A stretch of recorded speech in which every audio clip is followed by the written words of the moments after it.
আমাদেরকে যদি বলা হয় গত এক সপ্তাহে আমার ভাই আমি আর আপনি যেমন সারাদিন ব্যবসা করে রাতের বেলা একটা হিসাব টান দেই, ঠিক তেমনই ভাবে আমার আর আপনার আমল এর হিসাব প্রতিদিন করা হয়। সকাল এবং বিকালে প্রত্যেক দিনের রিপোর্ট পেশ করার জন্য আমার আর আপনার সাথে দৈনন্দিন রিপোর্টকারী ফেরেশতা আছেন। একদল ফেরেশতা আছে আমার আর আপনার সাথে, যারা আল্লাহর কাছে দৈনিকের হিসাব পেশ করেন। আরেক দল ফেরেশতা আছে যারা সাপ্তাহিক রিপোর্ট পেশ করেন। আরেক দল ফেরেশতা আছে যারা বাৎসরিক রিপোর্ট পেশ করেন। আরেক দল ফেরেশতা আছে যারা সারা জীবনের রিপোর্ট পেশ করেন।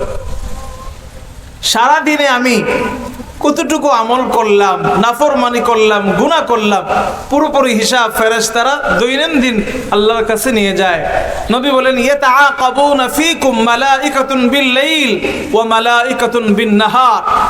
দিন এবং রাতের ফেরেশতারা পর্যায়ক্রমে তোমাদের নিকটে আসতে থাকে। ইয়াজতামিউনা ফি সালাতিল ফজরি ওয়া সালাতিল আসরি। ফজরের নামাজের সময়ে এবং আসরের নামাজের সময়ে এই ফেরেশতারা মিলিত হয়।